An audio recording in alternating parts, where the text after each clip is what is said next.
webinaire. Effectivement, bienvenue à tout le monde.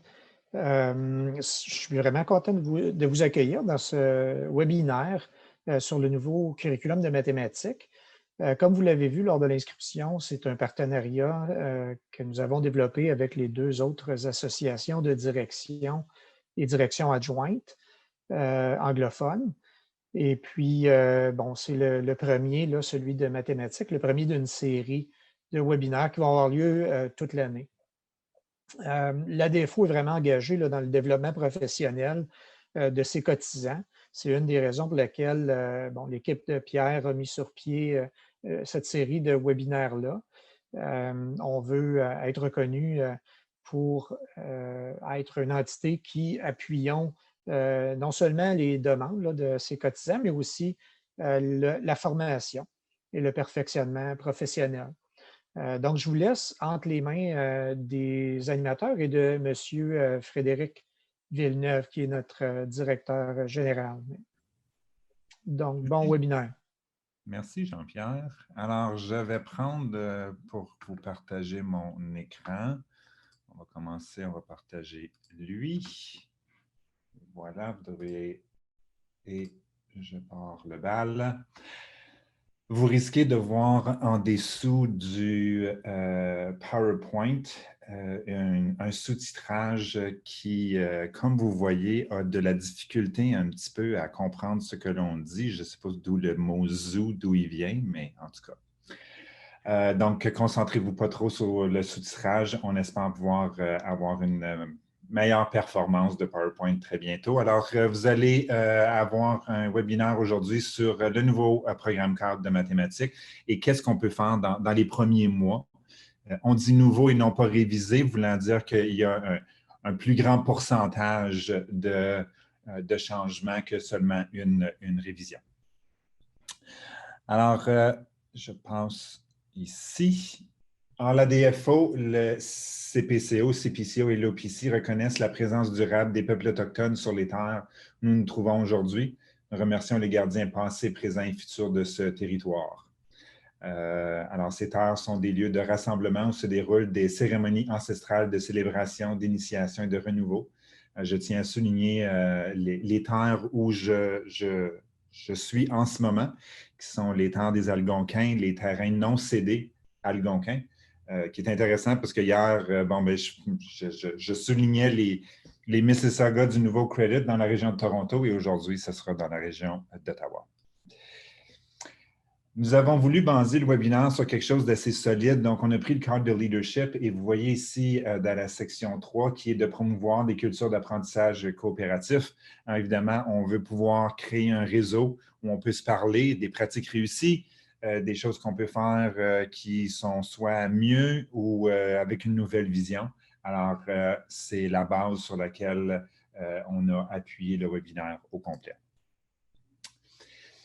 Ici, alors, quand on parle de l'état d'esprit chez les Premières Nations, les réponses et les solutions de remplacement à un problème donné sont non seulement reconnues, mais aussi valorisées pour la sagesse qu'elles véhiculent. Je trouvais ça tellement bien dit dans un temps de pandémie où on a à trouver de nouvelles façons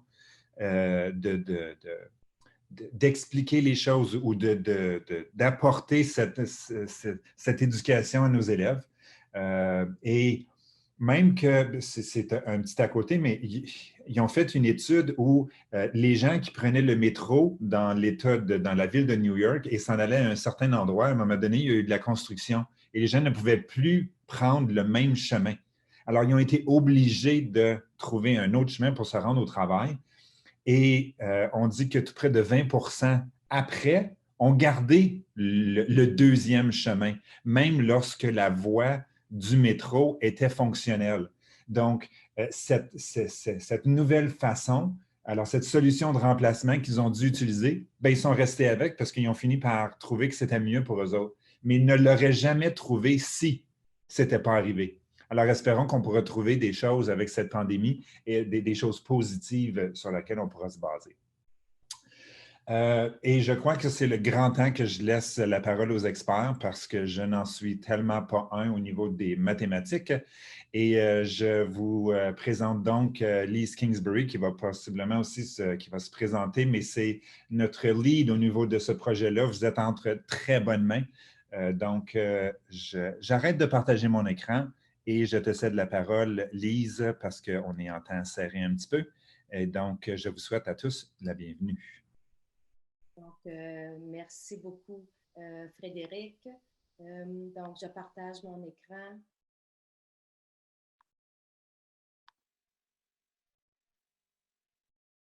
Donc, bonjour tout le monde. Ça me fait plaisir de vous rencontrer. Je suis Lise Kingsbury. Certains me connaissent avec le projet Diriger la réussite auquel j'ai participé dans les dernières années. D'autres sont des collègues de travail au conseil où je travaillais. Donc, je vous souhaite la bienvenue. Bonjour tout le monde. Aujourd'hui, on est de façon virtuelle à cause de la pandémie. Si nous étions en présentiel, vous seriez assis à côté d'un collègue, vous pourriez partager des commentaires, faire des petites réflexions à l'occasion. Donc, je t'invite aujourd'hui à avoir un texto. Donc, vous avez vu les noms des participants. Donc, si tu pourrais faire connaissance avec un autre participant et vous pourriez partager des expériences vécues positives avec le nouveau programme cadre de mathématiques ou encore avoir des petits commentaires de réflexion au sujet de la présentation. Ce que je veux aujourd'hui, c'est que vous passiez une heure agréable, une heure avec un sentiment de bien-être en ce temps de pandémie. Donc, je sais très bien aussi qu'au niveau des participants, parmi les participants, il y a des experts au niveau pédagogique, il y a des leaders pédagogiques. Donc, vous avez des connaissances, des expériences, des pratiques de leadership vraiment réussies.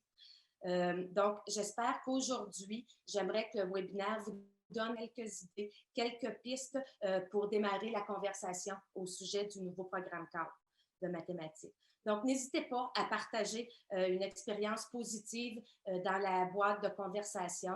C'est Pierre qui la regarde et à l'occasion, il peut m'arrêter pour me partager un commentaire provenant des participants. Donc, nous sommes toujours des co-apprenants, donc on apprend les uns des autres aussi. En passant, j'aimerais vous dire que le webinaire d'hier, aujourd'hui et demain, ils sont pareils, sauf pour quelques exemples que nous donnons au niveau des cycles. Donc, aujourd'hui, c'est au niveau du cycle moyen. Donc, aujourd'hui, le webinaire est divisé en 4 parties. Donc, premièrement, nous allons commencer par explorer notre état d'esprit. Comment est-ce que je peux avoir un état d'esprit qui va faciliter la mise en œuvre du nouveau programme cadre? Comment est-ce que je pourrais me faire une tête ou placer mon cerveau en mentalité de croissance, en esprit de croissance avec le nouveau programme cadre? Donc, on va explorer notre cercle d'influence et notre cercle de préoccupation. Ensuite, nous avons une invitée aujourd'hui qui est Dr. Christine Surtam, qui était l'experte en chef au niveau des modifications dans le programme cadre. Donc, elle va venir nous présenter les grandes idées du programme cadre. Ensuite, nous allons explorer où est-ce que je peux commencer, comment puis-je débuter les présentations au niveau du programme cadre, puis au niveau de sa mise en œuvre. On va explorer aujourd'hui le domaine A, qui est le domaine de l'apprentissage socio-émotionnel. Donc, on va aller voir s'il y a des éléments dans ce domaine-là qui sont familiers. Puis, si on trouve des éléments qui sont familiers, bien, on va avoir confiance qu'on est capable de le faire. Donc, on va pouvoir poursuivre notre travail, donc notre apprentissage. Puis enfin, comment diriger, comment utiliser mon leadership pour faciliter la mise en œuvre de ce nouveau programme cadre. On va voir un exemple de référentiel visuel ou un tableau d'ancrage qu'on peut utiliser soit avec les autres directions en équipe de direction apprenante ou avec les enseignants, avec notre équipe école. Puis ensuite, les enseignants vont pouvoir l'utiliser avec leurs élèves. C'est ce que nous voyons, ce que nous entendons et ce que nous ressentons durant une leçon de mathématiques. Donc, enfin, comment est-ce qu'on peut diriger et apprendre en même temps. Donc, c'est toute l'idée d'être co-apprenant. Qu'est-ce que je dis en tant que co-apprenant? Donc, nous allons tout de suite débuter par notre état d'esprit, avec notre état d'esprit. Donc, on commence avec une activité qu'on a retrouvée dans le livre de Stephen Covey, qui est les 7 habitudes des gens efficaces. Stephen Covey nous parle qu'au niveau personnel, nous partons de l'état de dépendance à l'indépendance, puis ensuite de l'indépendance à l'interdépendance.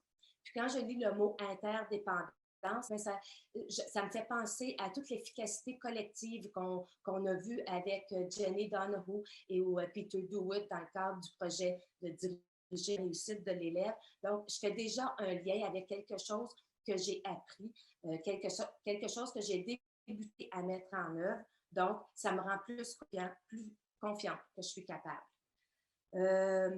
Et ensuite, il parle, la 7e habitude, c'est l'auto-amélioration.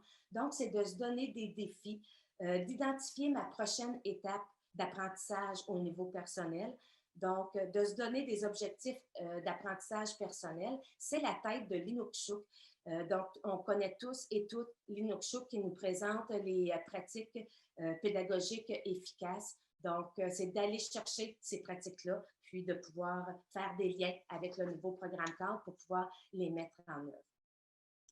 Donc, ce que j'aimerais tout de suite, c'est qu'on prenne 2 minutes et que soit sur votre téléphone, sur un document Word que vous avez à l'ordinateur ou sur un morceau de papier, j'aimerais que tu énumères, que tu identifies les dossiers avec lesquels tu dois jongler présentement à la direction d'une école. Donc, identifiez les dossiers sur lesquels vous travaillez. Vous pouvez aussi utiliser la boîte de conversation. Ça permettrait un partage avec les autres participants. Donc, je vous laisse 2 minutes maximum.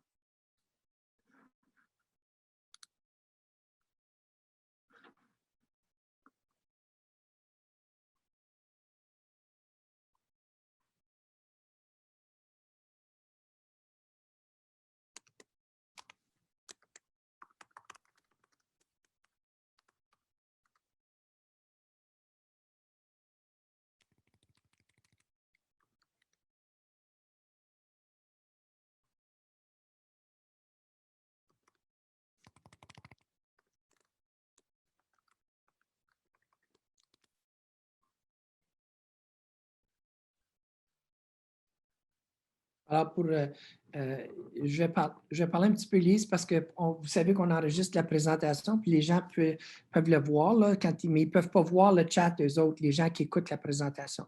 Alors, on a 2 personnes. On a moi-même qui a écrit la gestion du COVID, parce qu'il me semble que je fais plusieurs heures par jour là-dessus à l'école.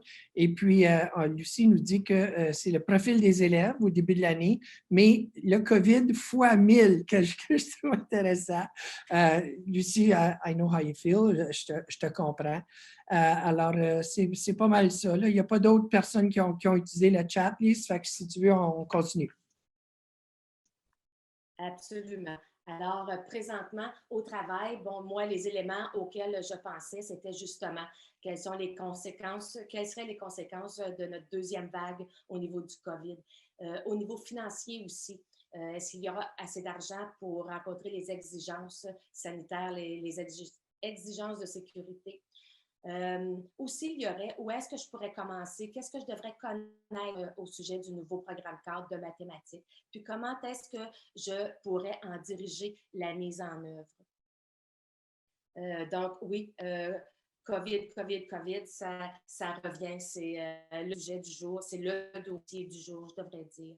Donc, maintenant qu'on a fait notre liste, par exemple, de dossiers ou de préoccupations, j'aimerais qu'on l'examine différemment pour quelques minutes. Donc, de la regarder différemment. J'aimerais que tu prennes une feuille de papier et que tu traces un cercle. On nomme ce cercle au centre de ta page. On nomme ce cercle le cercle de l'influence. Dans le cercle d'influence, j'aimerais que tu écrives les dossiers sur lesquels tu peux agir, donc sur lesquels tu as de l'influence. Donc, il s'agirait de prendre ta première liste à laquelle tu pensais et de déterminer les dossiers sur lesquels tu peux avoir une influence. Donc, je vous donne juste 1 minute pour inscrire dans votre cercle d'influence les dossiers qui pourraient y apparaître.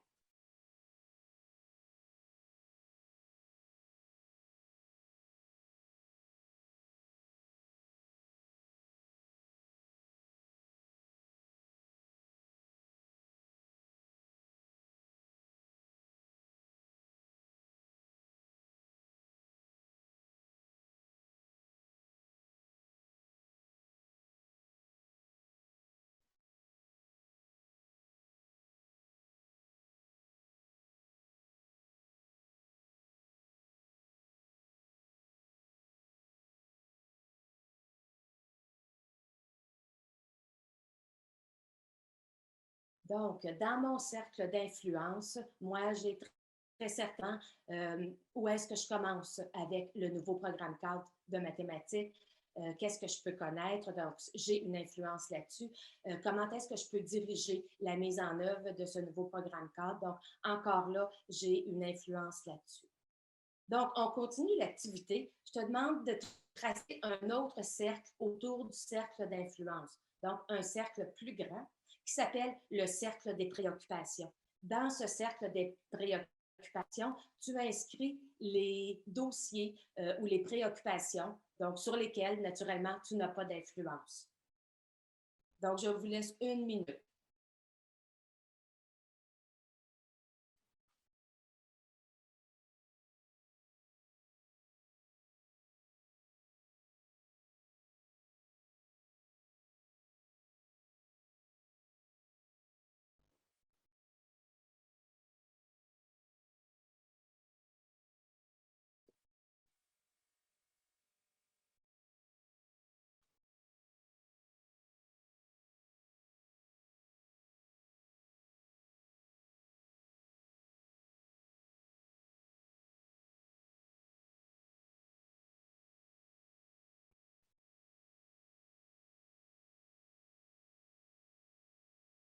Donc, dans mon cercle de préoccupation, qu'est-ce que je retrouve? Donc, quelles seront les conséquences de la deuxième vague au niveau du COVID, au niveau de la pandémie et au niveau financier? Ça fait partie aussi de mes préoccupations au niveau de mon budget école.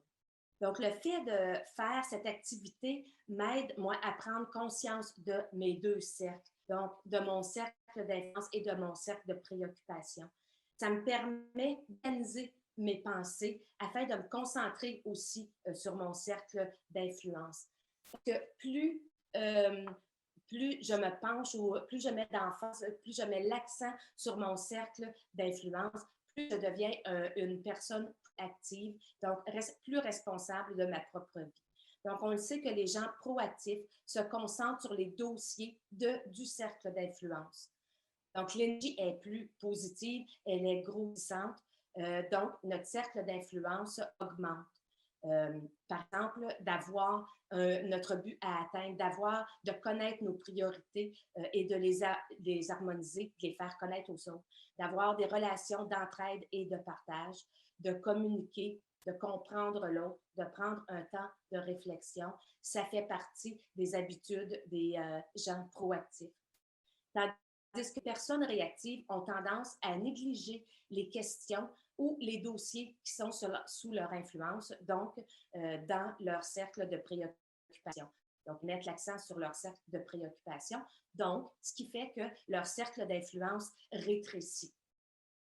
Il y a d'autres exemples qu'on peut aller chercher aussi dans le cadre de leadership de l'Ontario, comme par exemple promouvoir la collaboration et de créer des occasions pour que les enseignants puissent collaborer, d'utiliser des données pour avoir des conversations, offrir du soutien selon les besoins, avoir des discussions sur des pratiques innovatrices aussi. Donc, j'ai une question par rapport à cette activité du cercle d'influence et du cercle des préoccupations. Est-ce que cette activité pourrait être adaptée et utilisée soit avec des collègues lors d'une équipe de direction apprenante ou encore avec l'équipe école, donc avec les enseignants? Est-ce on pourrait faire une activité en démontrant qu'est-ce que notre cercle d'influence et quel est notre cercle de préoccupation.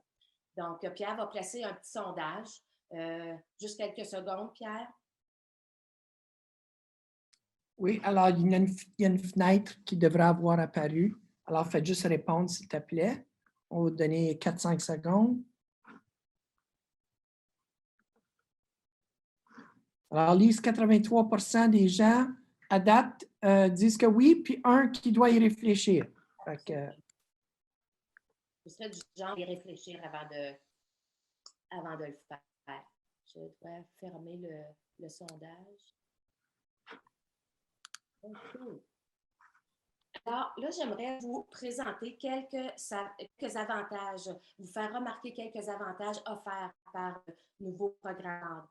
Donc, premièrement, peut-être qu'on aura une plus grande facilité à intégrer les différents domaines mathématiques ou le faire avec plus de confiance parce que présentement, il n'y a seulement qu'une note au niveau du bulletin. Donc, ça nous permet d'évaluer des domaines ensemble. Donc, on n'a pas à évaluer les domaines séparément comme on devait le faire les années antérieures.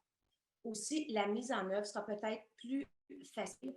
Peut-être qu'on aura moins peur de faire quelques erreurs parce que cette année, on n'a pas les enjeux de l'OCRE. On sait que l'évaluation provinciale a été annulée à cause de la pandémie.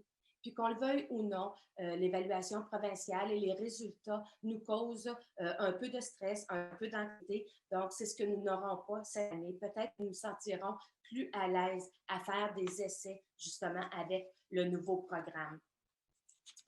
Ensuite, pour combler les écarts, on peut le faire sur quelques années. Donc, je pense à certains concepts, surtout au niveau de la littératie financière ou du codage. On ne pourra pas mettre en œuvre tous les résultats d'apprentissage et les contenus cette année parce qu'on sait, par exemple, les élèves qui sont à l'intermédiaire, il y aura des résultats d'apprentissage précédents, des niveaux précédents qui n'auront pas été mis en œuvre. Donc, il va falloir aller en chercher des années antérieures. Aussi, on peut mettre l'accent sur l'apprentissage socio-émotionnel, qui est le domaine du nouveau programme CAN. Puis cette année, il est tellement important, justement, à cause d'interruption de l'année scolaire due à la pandémie. Donc, c'est notre chance de mettre l'accent sur le domaine A. Donc, que dois-je savoir? Donc, c'est le moment pour Dr. Christine Surtam, qui a été chercheure en chef derrière le nouveau programme cadre en mathématiques, de nous partager les points saillants. Donc, Dr. Surtam est professeur titulaire à l'Université d'Ottawa. Ses champs d'intérêt sont la didactique des mathématiques, les enquêtes mathématiques et l'évaluation. Donc, elle va nous présenter les grandes idées, la philosophie, les recherches sur lesquelles ils se sont basés pour effectuer les changements et les recommandations pour assurer et faciliter la mise en œuvre du nouveau programme CAR. Donc, j'arrête de partager mon écran pour laisser l'écran à Dr. Surtam. Merci, Lise. Je vais partager mon écran.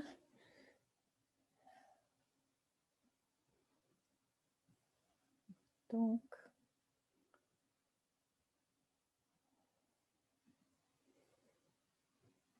merci.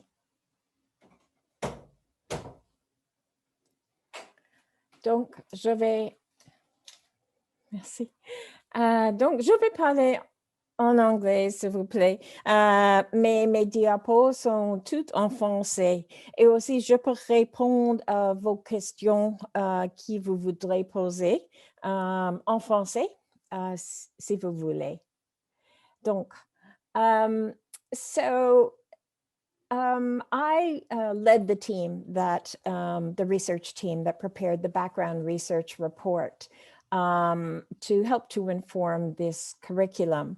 We actually began that back in January 2019, and I had a team of research assistants as well as researchers, and also some people from some of the school boards who helped to prepare that background research report. And then after that, from last September until this May, I was a research advisor to the ministry. So I am not the person who wrote the curriculum at all, but I helped to review it, helped to provide advice, and I actually would meet with the ministry for half a day every week during that period of time. So I'm going to give you, it's very hard in a short amount of time to kind of go over everything that's new and different, but I'll just give you a little bit of the background of some of the recommendations we made, as well as some of the highlights of the curriculum. So the research report that we prepared actually did a scan of curriculum and many recent curricula from many different jurisdictions, particularly those that were very high performing. And we wanted to look at what are some of the differences between our curriculum as well as that curriculum.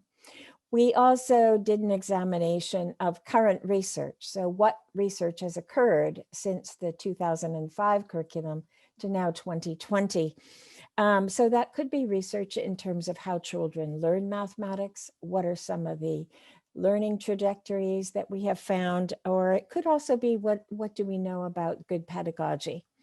We provided a large research report that included over 100 pages of annotated bibliography that could help to direct curriculum writers to particular articles that they might find useful. We also consulted with other math education researchers because some of them have done research in Ontario, or they know of particular research that they thought was very important to include in this research report. And we also did focus groups, some Francophone focus groups and some Anglophone focus groups with teachers or mathematics educators across the province to get some of their views on what they might like to see within a curriculum.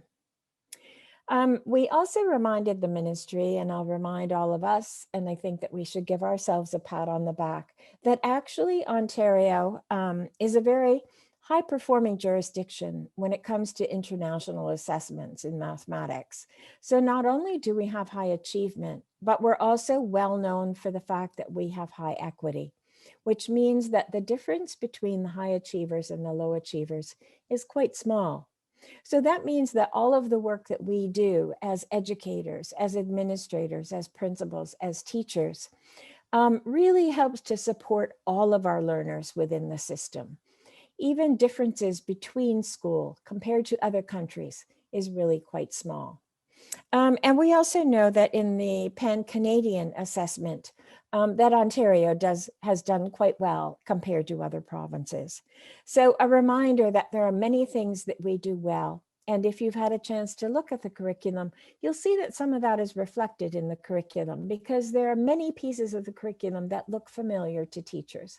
The division into strands, for instance, although the names of strands may have changed or there may be additional ones, and the mathematical processes are still there. So many things remain similar to what was there before. Some of our recommendations around mathematics content was recommended to make sure to include that new research that we highlighted, new concepts, new areas, cross-curriculum connections, to think about considering some topics such as mathematical modeling, which I'm actually going to go into in a little bit of detail, financial literacy, computational thinking, which we know as coding, and some other areas that are emerging as important for students to learn about, as well as spatial reasoning. So in other words, not just thinking about spatial reasoning as geometry and measurement, but to think about spatial reasoning more broadly. It's used in many other subjects, drama, dance, geography. And when students develop a strong spatial reasoning, they actually also help to develop a better sense of number. They see number. They see number in terms of quantity. They see number in terms of rec and rec, and other kinds of ways.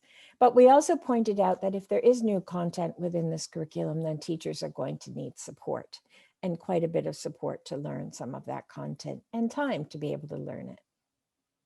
I'm going to focus just on one particular area to talk about some of the changes, because in this amount of time, it's hard to focus on too much. So the idea of algebraic thinking. So a long time ago, algebra was just viewed as using X's and Y's and having to manipulate these all around to be able to solve equations. But we know, even with the 2005 curriculum, that our notion of algebraic thinking even goes beyond that. We have some of the work around patterning in algebra, students being able to recognize a pattern, describe a pattern, build a pattern.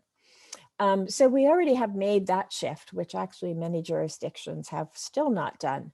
But we also are adding on this idea of coding to be thinking about how do we incorporate, in that sense, coding incorporates logical thinking, it incorporates the use of symbols, it incorporates that idea of generating patterns, repeating patterns, and also mathematical modeling, which really is the idea of taking a rich problem that's out there in the world and being able to think about how might I use mathematics to think about a solution to that problem.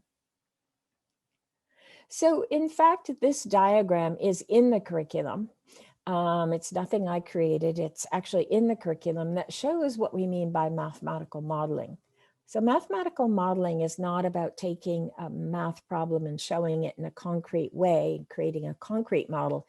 It really is a little bit bigger than that. It's looking at a problem, analyzing the situation, creating a mathematical way of solving the problem, analyzing our solution, and then perhaps going back and forth. So it's cyclical and can go many different kinds of ways. And I'll give you some examples. So we've heard a lot about mathematical modeling with COVID. If there's one thing it's done, it's put the vocabulary of modelisation into people's mouths. And we know that we've seen these kinds of models, and we know that these models are based on data, but they're also based on thinking about how humans behave. And that's quite true of many mathematical models. It's trying to take things that are complex because they depend on human behavior and matching that with data and thinking about, okay, what are some predictions that we can make? And we know that we're in the middle of doing that right now in terms of this particular mathematical model and the second wave. I'll give you an example of another mathematical model that you probably have experienced, just not recently because nobody seems to be flying on an airplane. So this mathematical model, you know, I imagine you've often been sitting in an airport waiting for a plane, and you may have heard somebody announce, okay, we need 3 people to step off the plane. We'll give you a voucher for a certain amount of money because we have sold too many seats. And sometimes you might wonder, well, why don't you just sell the number of seats that there are on the plane? That would seem to make sense. But instead, trying to maximize profit, they know that based on human behavior, some people will be late, some people will miss their connection. And so rather than have empty seats, they use a mathematical model that generally is used to predict how many seats will be available when boarding the plane begins. And that's the number of seats that they actually kind of end up selling. So we know that this is, again, is a model based on the data they have and based on human behavior. And we know sometimes this model doesn't work, which is why they actually are trying to ask people not to board the flight. So you might wonder, well, what would this look like in a classroom in elementary mathematics? Well, I'm going to give you an example that might be used in junior or intermediate mathematics, but I also, even thinking about primary mathematics, it could be about something like setting up a lemonade stand. What would we have to do to be able to do that? Or thinking about junior or intermediate, let's suppose they wanted to create a newsletter. And as part of that newsletter, they had to think about how could we sell advertisements to some of the local businesses. And they might come up with the idea that, oh, gee, the cost of the advertisement might depend on whether the ad is a small one or whether it's a large one. And perhaps they'd use proportional reasoning, use some geometry sense, use some measurement sense, do some data gathering about what advertisements cost. So you can see that they could turn this into a much larger project to be able to come up with, okay, what is it that we might have to do? I mean, another problem somebody has posed is a problem as simple as what uses more water, taking a bath or taking a shower? And it sounds like a simple problem, but again, it might be the kind of thing that they would want to collect data on and be able to think about how I could model that and come up with a solution. So going back to some of the recommendations that we made to the ministry, one thing that we tried to highlight in our research report was actually the idea that having a written curriculum, which we know right now is digital, it's on the platform, is not really enough. That if we actually would like the curriculum that's being implemented in a classroom to look like the intended curriculum, then what's really needed is to have a lot of support for teachers around implementation. And I think that some of those supports are coming out here and there, and most of them are coming out on that digital platform so that they can be connected. And we emphasize that that's really important. And also that's where you come in as pedagogical leaders in terms of thinking about what you can do to help to support teachers. So another set of recommendations that we gave to the ministry was again emphasizing the idea that implementation plan is extremely important, that the curriculum should actually be encouraging a variety of pedagogical approaches. There's no one right way. It often depends on what content we're teaching.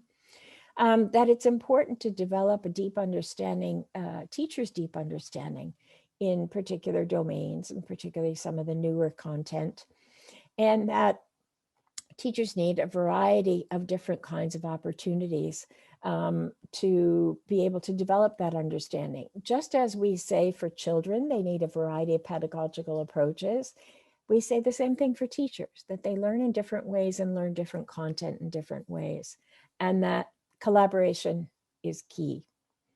So just kind of one more thought to leave with you is the idea that really we want to develop mathematically confident learners and teachers and administrators, and that we have to be aware that understanding that mathematics in deep ways sometimes means that we have to take some risks. Teachers in a classroom encourage students to take some risks, try out some problems, don't be afraid to make mistakes. And I would imagine as a leader, pedagogical leader in your school, you would like to do that with your teachers as well. Encourage them to take some risks and support them. And they might be pedagogical risks or mathematical risks to try out some new ideas. And also to understand that learning takes time. And I do a lot of work in assessment. And to me, the most important thing is to ask the right questions, to listen and respond to student thinking. And I think the same would be true for administrators in terms of their teachers, that all of this takes time. There's a lot in the curriculum that's familiar, and there are some pieces that are unfamiliar. And I think that we have to give teachers a chance to try out some things that they're comfortable with, and also provide some space to try out some things that they might not be comfortable with, but that they have support. Et maintenant, je pense que nous retournons à Alice. Merci. Merci beaucoup, Dr. Surtam. C'est toujours un plaisir de vous entendre. Je ne peux pas m'empêcher de remarquer les exemples concrets d'entrepreneuriat. Ce sont des tâches authentiques que les élèves pourraient s'y reconnaître. Donc, je pense qu'ils seraient engagés dans ces différentes tâches-là. Et pour ceux et celles qui me connaissent, vous savez, c'est un défi pour moi de parler après Dr. Surtam. Je bois vos paroles. You're very good, Dr. Surtam. Thank you. Donc, nous allons poursuivre la présentation. Donc, par où commencer? Nous avons pris une décision de débuter avec l'apprentissage socio-émotionnel, qui est notre domaine A du nouveau curriculum, pour deux raisons. C'est parce qu'il est intégré à chacun des domaines mathématiques, puis aussi parce qu'il comprend le bien-être. Puis, en ce temps de pandémie, nous savons que nous en avons besoin plus que jamais. Donc, en tant que direction, on veut appuyer nos enseignants à développer leur propre bien-être mathématique pour qu'ils puissent à leur tour aider leurs élèves à développer un bien-être mathématique. Donc, ça nous aide à être des modèles. Donc, on va passer un peu de temps à explorer ce premier domaine-là pour l'utiliser comme une occasion de tirer profit du nouveau programme cadre. Donc, on y va. Voici un aperçu global de l'apprentissage socio-émotionnel. On peut utiliser ce tableau comme cadre pour aller plus loin avec le personnel, donc poursuivre notre co-apprentissage. On veut faire des liens avec ce que nous savons déjà et ce que nous faisons déjà, puis ensuite l'intégrer dans le contexte des mathématiques. Parce qu'il y a plusieurs sujets dans ce tableau, dans ce domaine, que nous avons déjà explorés. Donc, ils sont familiers. Ce sont donc des bons points de départ pour nos conversations avec les enseignants, puis pour notre cheminement professionnel. Donc, on voudrait aujourd'hui, on veut offrir à nos enseignants des occasions pour établir des liens avec le travail qu'ils font déjà. Ils pourront trouver des points communs, puis se sentir en sécurité. Parce qu'on le sait, le changement fait peur, nous met en déséquilibre et peut être parfois difficile. Donc, ce domaine peut être travaillé de façon très consciente pour aider les enseignants et enseignantes. Donc, on va commencer par aller voir la première colonne du domaine socio-émotionnel, de l'apprentissage socio-émotionnel. Je vous promets de ne pas en faire la lecture complète. On va aller voir quelques éléments de la première colonne. Donc, ça nous dit qu'au mieux de ses capacités, l'élève apprend à déceler et gérer ses émotions. Il apprend à reconnaître les causes du stress et s'adapter aux défis. Et il apprend à faire preuve de motivation positive et de persévérance. Moi, quand j'ai lu cette première colonne-là, ça m'a fait penser à une pratique pédagogique efficace que j'ai déjà vue et que j'ai mis en œuvre. Donc, je me demandais si tu avais les mêmes idées. À quelle pratique pédagogique est-ce que ça peut te faire penser, cette première colonne-là? Vous pouvez aller dans la boîte de conversation, je vais aller la voir. Puis sinon, je vais continuer la présentation. Donc, quand je lis « l'élève apprend » ou « l'élève sera capable de », il apprend à déceler et gérer ses émotions.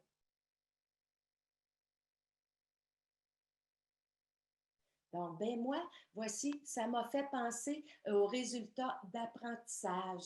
Donc, que les élèves devraient connaître les résultats d'apprentissage. Donc, ils devraient connaître qu'est-ce qu'ils apprendront, donc même dans le domaine socio-émotionnel. Donc, je pense à l'Inukshuk et je sais que plusieurs conseils ont retravaillé l'Inukshuk. Je sais qu'il a même été illustré sous forme de spirale. Parce qu'on sait que chacune de ces pratiques reviennent fréquemment. Donc, je sais qu'il a été retransformé, mais on s'en sert toujours. On sait que notre Inukshuk doit être solide. On doit avoir une base solide. Donc, c'est de présenter les résultats d'apprentissage aux élèves et de faire une co-construction aussi, une co-construction des critères d'évaluation. Donc, on va aller voir la troisième colonne de notre tableau du domaine socio-émotionnel. Donc, on va aller voir seulement que les numéros 1, 3 et 4. Donc, pourquoi est-ce qu'on veut que les élèves apprennent telle chose qui est notre première colonne? C'est parce qu'on veut qu'ils puissent exprimer et gérer leurs sentiments et montrer qu'ils comprennent les sentiments des autres tout en entreprenant positivement des activités mathématiques. Donc, l'élève devrait être capable de répondre à la question « Comment est-ce que je me sens présentement, soit devant une résolution de problème, durant une leçon mathématique? » On va aller voir le numéro 3. Donc, l'élève devrait pouvoir reconnaître que mettre à l'essai des approches différentes pour résoudre des problèmes et de tirer des leçons de ces erreurs constitue une partie importante du processus d'apprentissage et est facilitée par un sentiment d'optimisme et d'espoir. Moi, quand j'ai lu cet élément, j'ai tout de suite vu l'esprit de croissance, donc le growth mindset. Puis l'esprit de croissance, oui, c'est un sujet qu'on a discuté à l'école. Donc, c'est un sujet qui est familier. On a identifié des stratégies pour aider les élèves. Donc, pourquoi pas les mettre en œuvre déjà dans notre salle de classe avec les mathématiques. On va aller voir le numéro 4. Donc, l'élève sera capable de travailler en collaboration sur des problèmes mathématiques, exprimer ses pensées et écouter celles des autres et pratiquer l'inclusion de sorte à favoriser des relations saines. Mais là, je pense à tout le travail d'équipe, à ce que les élèves connaissent, donc, non, de travailler en équipe, de prendre sa place dans une équipe, mais aussi de laisser la place aux autres.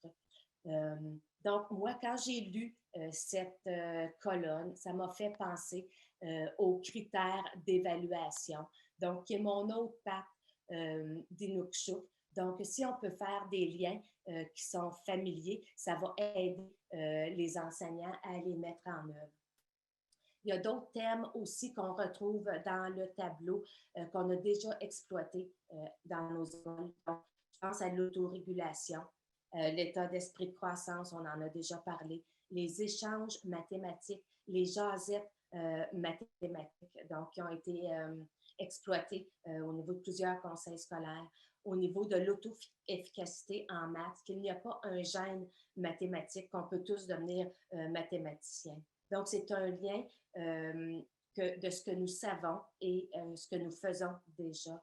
Donc, on profite de ce que nous savons pour en faire profiter nos élèves. Ce sont des pratiques pédagogiques prouvées efficaces par la recherche. Donc, on en profite et on les utilise. Donc, je fais un lien avec la monographie. Oui, je peux mettre l'accent sur le bien-être dans les classes de mathématiques. Donc, plusieurs sujets qu'on a soulevés dans le domaine de l'apprentissage socio-émotionnel sont identifiés dans la monographie. Oui, je peux. Puis, il y a aussi des stratégies qui nous sont suggérées donc à mettre en œuvre dans nos salles de classe. Donc, c'est pratique. On nous parle des échanges mathématiques, d'encourager les questions. Comment est-ce que je peux encourager la persévérance chez mes élèves, puis de planifier en fonction de nos élèves et des tâches authentiques. On nous donne des exemples. Donc, on peut aller ressortir la monographie pour nous aider à mettre en œuvre notre domaine socio-émotionnel. Lise, oui. J'en profite, gang, pour vous dire que vous allez recevoir un courriel demain où on va partager on va partager un formulaire d'évaluation qu'on vous demande de remplir, mais il va y avoir la présentation que Lise vous fait.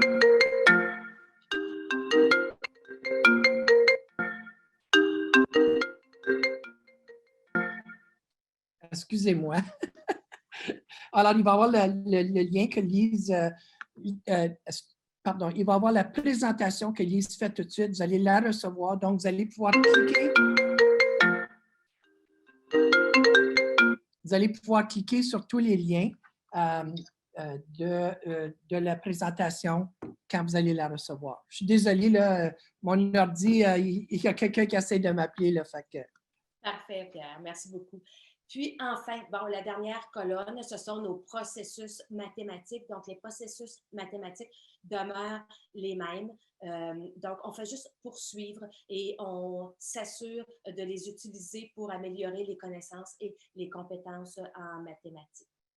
Donc, je passe à ma prochaine question. Donc, je me demande, est-ce que vous pourriez utiliser cette façon de regarder le domaine A avec votre personnel et vos collègues en équipe de direction apprenante, puis avec votre équipe école? Est-ce que vous pourriez utiliser cette façon de présenter le domaine de l'apprentissage socio-émotionnel avec eux? Donc, Pierre va nous placer le sondage numéro 2.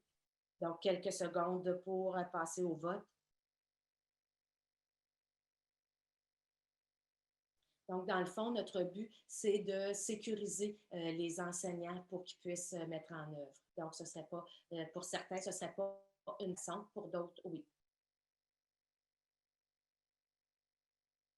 Puis, dans le fond, si je fais le petit sondage, c'est parce que aussi on va élaborer un autre webinaire, on va élaborer des ressources. Donc, on va se baser sur votre rétroaction aussi pour vous fournir des ressources. OK, un gros merci, Pierre. Donc, je ferme ma... La majorité des gens ils ont dit que oui, ils pourraient se servir de cette ressource-là, Lise. Merci. On a une question dans le clavardage. Je ne sais pas si c'est un bon temps pour la présenter, mais je vais la lire, puis tu me diras si... Alors, une question de Christian qui dit que les enseignants qui seront sur la même courbe d'apprentissage que les élèves n'ayant aucune connaissance en codage. C'est une grande inquiétude, puis Christian, je peux te dire que c'est une inquiétude partout en province. Alors, il veut savoir, dans les discussions au ministère, est-ce que, j'imagine qu'il parle de Dr. Christine, est-ce que la madame et ses collègues ont eu des discussions avec le ministère à propos de la formation des enseignants en robotique au niveau du codage aux enseignants n'ayant aucun background sur ce sujet et comment ceci sera mis en œuvre à grande échelle au sein d'un conseil?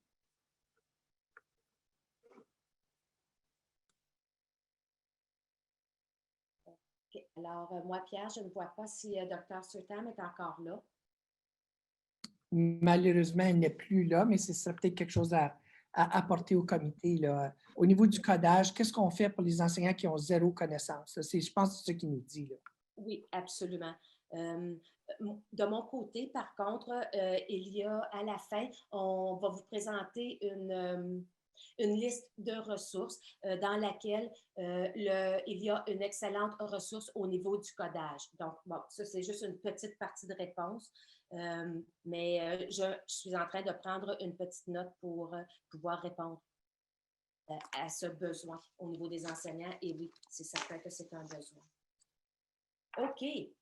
Donc, merci beaucoup. Donc, nous allons poursuivre. Comment est-ce qu'on peut insister ou faire ressortir le bien-être de mathématiques pour tout le monde? Donc, avec et pour le personnel enseignant. Donc, en examinant le tableau d'apprentissage socio-émotionnel, on pourrait voir le bien-être mathématique avec notre personnel. Donc, on pourrait poser des questions comme où est-ce qu'on se voit dans cet environnement d'apprentissage? Quelle stratégie est-ce qu'on peut utiliser pour améliorer notre propre bien-être et pour servir de modèle à nos élèves? Donc, si je reviens à la question du comment est-ce que les enseignants pourraient se sentir plus à l'aise avec les nouveaux termes qu'il y a dans notre programme cadre? Qu'est-ce qu'on fait déjà, par contre, et qu'est-ce qui fonctionne? Est-ce qu'on a justement besoin d'un soutien supplémentaire? Donc, ce sont des questions de réflexion. Puis, comment est-ce qu'on pourrait y répondre avec le personnel? Bon, on a ressorti, on a un référentiel ou un tableau d'ancrage pour nous indiquer, avec 3 rubriques, pour nous indiquer qu'est-ce qu'on devrait voir qui nous indique que les enseignants ou les élèves se sentent bien en mathématiques. Qu'est-ce que j'entends qui m'indique que les enseignants ou les élèves se sentent bien en mathématiques? Et qu'est-ce que je ressens? Donc, ce sont des questions pour le domaine de l'apprentissage socio-émotionnel qui influencera naturellement l'apprentissage des mathématiques. Donc, lorsqu'on rencontre les enseignants, on pourrait leur demander comment est-ce que vous pourriez utiliser ce référentiel dans votre salle de classe. Donc, puisqu'on est des co-apprenants, les enseignants pourraient co-construire avec leurs élèves certaines de ces réponses, puis nous, on pourrait les co-construire, les réponses avec nos enseignants. Donc, ce serait un bon point de départ dans le premier 3 mois, justement, parce que le bien-être est en cours de construction. Donc, ce serait des référentiels visuels qui pourraient demeurer en place durant toute l'année, autant avec le personnel que dans chacune des salles de classe, parce que l'enseignant, débuterait à construire avec les élèves, le co-construirait avec les élèves. Jusqu'à présent, nous avons vu notre état d'esprit. On s'est fait une tête pour présenter pour la mise en œuvre du nouveau programme cadre. On est allé voir notre cercle d'influence et notre cercle de préoccupation, puis pourquoi se concentrer sur notre cercle d'influence. On a vu les points saillants du nouveau curriculum avec Dr. Surtam. Puis, on a exploré un point de départ possible avec le domaine de l'apprentissage socio-émotionnel. Maintenant, notre question, c'est comment est-ce que je peux débuter la conversation? Donc, comme nous le savons, le nouveau programme cadre, il est nouveau pour tout le monde. C'est donc le meilleur exemple pour prendre une position de co-apprentissage qui est essentielle dans une communauté d'apprentissage professionnel. Donc, on est déjà dans cet esprit, tout le monde, parce que c'est un nouveau programme cadre. On pourrait donc demander qu'est-ce que ça signifie d'être un co-apprenant? Comment est-ce que je peux créer les conditions nécessaires pour qu'on s'engage ensemble dans ce nouvel apprentissage? Quelle composante du bien-être pourrait avoir le plus d'impact sur le sentiment d'appartenance et sur le sentiment de vouloir prendre des risques? Donc, comme vous le savez, on laisse notre titre de côté, on le laisse à la porte, puis peut-être même qu'une des personnes de notre personnel pourrait porter notre titre pour le temps de la communauté d'apprentissage professionnel. Donc, l'important, c'est de poser des questions ouvertes pour encourager les échanges, les idées novatrices. Donc, il faut être conscient naturellement de notre langage corporel parce qu'il en dit long. Donc, on passe déjà à une mise en situation. J'aimerais que vous vous imaginiez que vous entrez dans une salle de classe, que vous assistez à une leçon de mathématiques ou encore à une partie de leçon de mathématiques au cycle moyen. Donc, on voudrait modéliser une position de co-apprentissage. Quelle question de réflexion qui aurait un rapport avec le domaine socio-émotionnel que vous pourriez demander à vos enseignants du cycle moyen. Donc, j'arrête le partage de mon écran et je vais vous partager un Jamboard que Pierre va placer le lien dans la boîte de conversation. Donc, la question est la suivante. En lien avec une leçon de mathématiques, quelles questions de réflexion par rapport au domaine socio-émotionnel, par rapport au bien-être des élèves, pourriez-vous demander aux enseignants?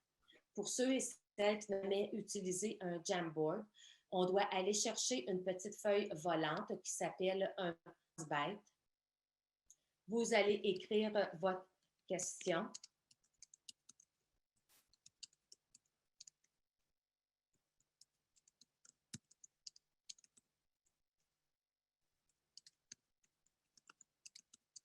Je suis en train d'en écrire une, donc en voici une.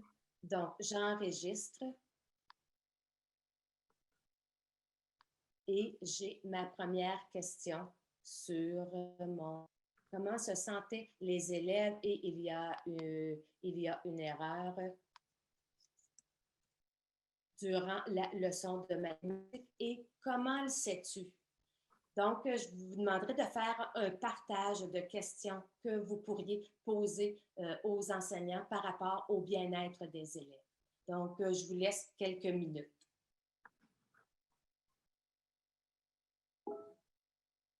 Alors, pour accéder au Pense Bête, c'est tout à fait à gauche sur le Jamboard. Une fois que vous avez cliqué sur le lien pour aller dans le Jamboard, Lise, justement, si vous regardez, ça ressemble à une feuille blanche avec le petit coin en bas à droite qui est plié. Alors, vous cliquez là-dessus, puis ça va vous ouvrir une petite fenêtre, puis vous allez écrire votre question.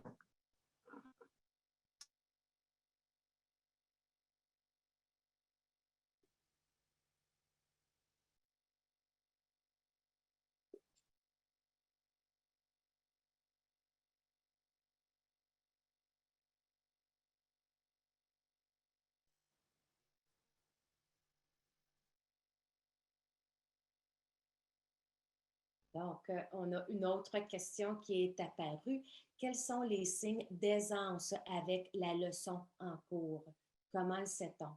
Absolument.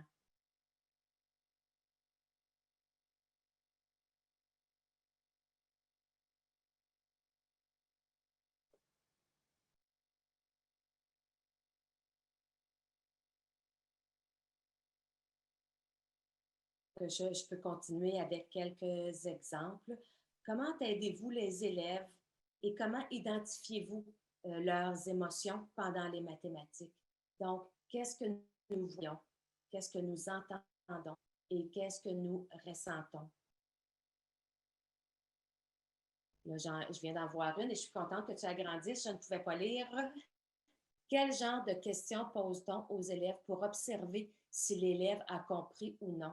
Absolument. Donc, on pourrait même faire une autre activité avec cette question, aller chercher des questions qu'on poserait aux élèves pour nous assurer de leur compréhension. Absolument. Donc, comment est-ce qu'on peut aider aussi les élèves à composer avec les défis qu'ils ont à relever? Ou encore, quelle stratégie est-ce qu'ils utilisent lorsqu'ils ont un défi à relever ou qu'ils se sentent en déséquilibre, donc qu'ils se sentent en difficulté? Donc, merci beaucoup pour le partage. J'apprécie. Donc, je retourne à la présentation.